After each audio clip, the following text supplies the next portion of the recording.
प्यारे दोस्तों, आज हम आपके लिए एक ऐसी कहानी लेकर आए हैं जो हमें यह सिखाती है कि गलत रास्ते पर चलने का अंजाम क्या होता है।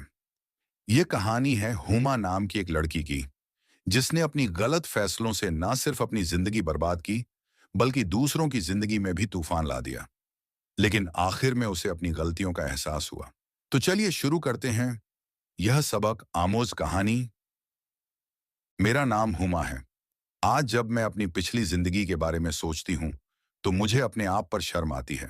लेकिन मैं चाहती हूँ कि मेरी कहानी सुनकर लोग अपनी जिंदगी में गलत फैसले ना लें। वह जुमे का दिन था। मस्जिद के बाहर बैठी मैं भीख मांग रही थी। यही मेरा रोज का काम था, लोगों के सामने हाथ फैलाना। लेकिन मेरे दिल में कुछ और ही चल रहा था। जब भी कोई अच्छा खासा नौजवान मस्जिद में जाता, मैं उसे देखकर सोचती कि काश मेरी किस्मत में भी ऐसी जिंदगी होती। उसी दिन मेरी नजर एक शख्स पर पड़ी, एक बेहद खूबसूरत और रोबदार नौजवान। उसके चेहरे पर नूर था, चाल में वकार था। मेरा दिल धड़कने लगा। वह चुपचाप मस्जिद में चला गया। नमाज के बाद जब वह लौटा, तो मेरे सामने रुका और बिना कुछ कहे 500 का नोट मेरे आगे रख दिया। उस दिन के बाद से मैं रोज उसका इंतजार करने लगी। उसका नाम अहमद था। धीरे धीरे मैंने पता लगाया कि वह बहुत अमीर है और बहुत से गरीबों की मदद करता है। लेकिन मेरे मन में तो कुछ और ही योजना बन रही थी। मैं हमेशा से ऐसी नहीं थी। मेरा असली नाम हुमा फातिमा था। मैं एक अच्छे खासे घराने से थी। मेरे अब्बू अम्मी मुझे बहुत प्यार करते थे। मैं उनकी इकलौती बेटी थी, उनकी आंखों का तारा। लेकिन मेरी किस्मत में शायद कुछ और ही लिखा था। हमारी गली में एक किराने की दुकान थी और वहां काम करता था आरिफ नाम का एक लड़का। आरिफ बहुत सुंदर था, लेकिन उसकी नीयत साफ नहीं थी। धीरे धीरे वह मुझसे बातें करने लगा। पहले तो छोटी मोटी बातें, फिर मीठे मीठे वादे। मैं, एक नासमझ लड़की, उसके जाल में फंस गई। मुझे लगा कि वह सच में मुझसे प्यार करता है। एक दिन अब्बू ने मेरे रिश्ते की बात शुरू की। उन्होंने एक अच्छे घर में मेरी शादी तय कर दी। जब मैंने यह बात आरिफ को बताई, तो उसने मुझे घर से भाग जाने के लिए कहा। उस रात मैंने सबसे बड़ी गलती की। मैं अपने माँ बाप का दिल तोड़कर, उनका सर झुकाकर आरिफ के साथ भाग गई। आरिफ मुझे एक दूर के गांव में ले गया। हम एक छोटे से किराए के मकान में रहने लगे। मैंने उससे कहा कि हमें निकाह कर लेना चाहिए, लेकिन वह रोज टालता रहा। 7 दिन बाद जब मैंने जिद की, तो उसने कहा, ठीक है, मैं जाकर मौलवी साहब को बुलाता हूँ। वह घर से निकला और फिर कभी वापस नहीं आया। मैं समझ गई कि मेरे साथ धोखा हुआ है। 1 महीने बाद मकान मालिक ने किराया मांगा, जो मैं नहीं दे सकती थी। उसने मुझे घर से निकाल दिया। अब मेरे पास ना घर था, ना परिवार, ना इज्जत। मैं सड़कों पर भटकने लगी। भूख मिटाने के लिए मैं मस्जिद के बाहर भीख मांगने लगी। मेरे माँ बाप की याद आती थी, लेकिन अब मैं उनके पास कैसे जाती। मैंने उनका दिल तोड़ा था। महीनों बाद जब मैंने अहमद को देखा, तो मेरे मन में एक योजना आई। मैंने सोचा कि अगर मैं उससे शादी कर लूं, तो मेरी जिंदगी संवर जाएगी। लेकिन यह प्यार नहीं था, यह सिर्फ एक सुरक्षित जिंदगी पाने की चाहत थी। एक दिन मैं उसके पीछे पीछे गई और उसके पैरों में गिर गई। रोते रोते मैंने कहा, साहब, अल्लाह के वास्ते मेरी मदद करो। मैं बेसहारा हूं, मुझे पनाह दे दो। अहमद पहले तो हिचकिचाया, लेकिन आखिर उसके नेक दिल ने उसे मना लिया। उसने कहा, ठीक है, मैं तुम्हारे रहने का इंतजाम करता हूं। वह मुझे अपने दोस्त सलमान के घर ले गया। सलमान और उसकी बीवी आयशा बहुत अच्छे लोग थे। अहमद ने उन्हें समझाया कि मैं एक बेसहारा लड़की हूं और उसे मेरा ख्याल रखना है। आयशा बहुत भोली और दिल की साफ थी। कुछ ही दिनों में मैंने उसे अपना दोस्त बना लिया और फिर मैंने अपनी असली योजना शुरू की। एक दिन मैंने आयशा से कहा, मैं अहमद से शादी करना चाहती हूँ। वह एक नेक इंसान है, मुझे ऐसा सहारा चाहिए। आयशा चौंक गई। उसने कहा, लेकिन हुमा, उसकी तो मंगनी हो चुकी है, जल्द ही उसकी शादी होने वाली है। मैं झूठे आंसू बहाने लगी। मैंने कहा, मैं उससे दिल से प्यार करती हूँ, अल्लाह के लिए मेरी मदद करो। आयशा के दिल ने मेरी बात मान ली। उसने मुझे मदद का वादा किया। अगले दिन आयशा ने अहमद को घर बुलाया। उसने चाय में नींद की गोली मिलाकर अहमद को पिला दी। कुछ ही देर में अहमद बेहोश हो गया। हमने उसे मेरे कमरे में लिटा दिया।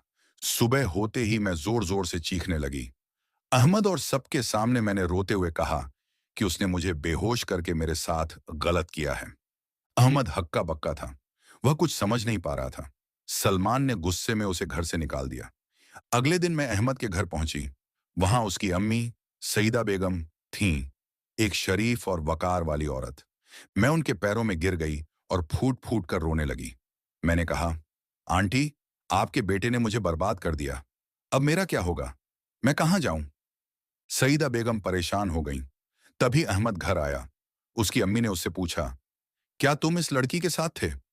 अहमद ने कहना शुरू किया, हाँ अम्मी, मगर। इससे पहले कि वह कुछ और कहता, उसकी अम्मी ने उसे थप्पड़ मार दिया और कहा, शर्म नहीं आती? इस लड़की से फौरन निकाह करो। हमारे खानदान में ऐसी बेइज्जती नहीं होगी। अहमद अपनी अम्मी के सामने मजबूर था। उसकी मंगनी तुड़वा दी गई। शाम को हमारा निकाह हो गया। मैं बहुत खुश थी। मुझे लगा कि मैंने अपनी मंजिल पा ली है। निकाह की रात अहमद मेरे कमरे में आया। उसके हाथ में कुछ कागजात थे। उसने वे कागजात मेरे सामने रख दिए। वह तलाकनामा था। उसके साथ ही उसने मुझे हक मेहर की 5 लाख की रकम दी और 5 थप्पड़ मारे। मैं सन्न रह गई। अहमद ने कहा, हुमा, तुमने यह सब झूठ बोला। तुमने मेरी जिंदगी बर्बाद करने की कोशिश की। मैं तुम्हारी नीयत समझ गया था, इसलिए मैंने तुमसे निकाह किया और फौरन तलाक दे दिया। अब ले जाओ अपना हक मेहर और यहां से चली जाओ। मेरी दुनिया उजड़ गई। मैं रोती हुई वहां से निकल आई। पार्क में बैठी मैं रोती रही। तभी 7 लोगों का एक ग्रुप वहां आया। उन्होंने मुझसे रोने की वजह पूछी। मैंने अपनी पूरी कहानी बता दी। उनमें से एक ने कहा, बहन, हम तुम्हारी मदद कर सकते हैं। हम काला जादू करते हैं। हम अहमद को तबाह कर सकते हैं। बदले की आग में जल रही मैं उनकी बात मान गई। उन्होंने मुझे एक ताबीज दिया और कहा कि इसे कब्रिस्तान में दफना दूं। मैंने वैसा ही किया। कुछ ही दिनों में अहमद की जिंदगी तबाह होने लगी। उसका कारोबार बर्बाद हो गया।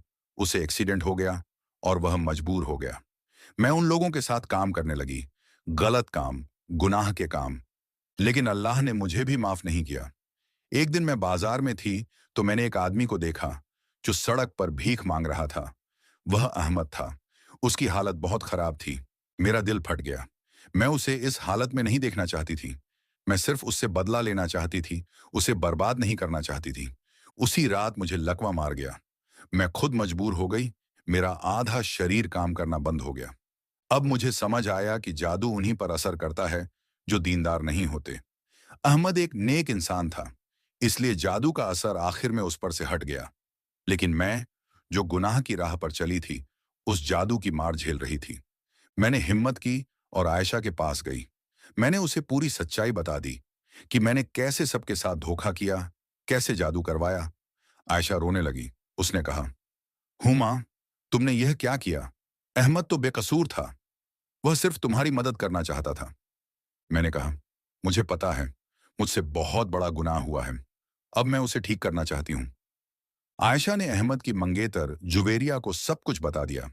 जुवेरिया एक बहुत नेक और समझदार लड़की थी। उसने किसी आलिम से जादू का तोड़ करवाया। धीरे धीरे अहमद ठीक होने लगा। उसका कारोबार वापस पटरी पर आ गया। उसकी सेहत सुधरने लगी। कुछ महीनों बाद अहमद और जुवेरिया की शादी हो गई। मैंने दूर से उनकी शादी देखी। मेरा दिल खुशी से भर गया।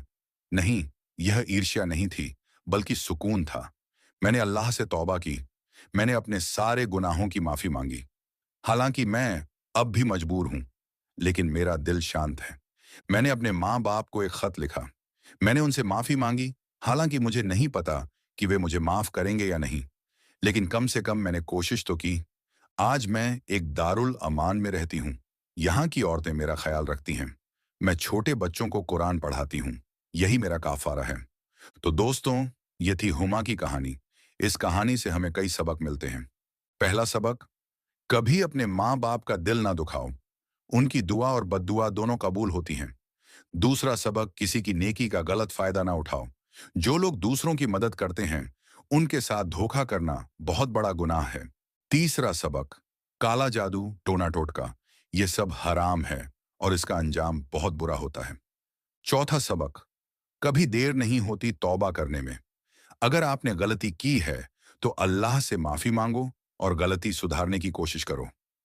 पांचवा सबक, असली सुकून पैसों में नहीं, बल्कि साफ दिल और नेक कामों में है। उम्मीद है आपको यह कहानी पसंद आई होगी। अगर आपको यह कहानी अच्छी लगी तो चैनल को सब्सक्राइब जरूर करें और घंटी का बटन दबाना ना भूलें ताकि आपको हमारी नई कहानियों की जानकारी मिलती रहे। अल्लाह हम सबको सही रास्ते पर चलने की तौफीक दे। आमीन। शुक्रिया।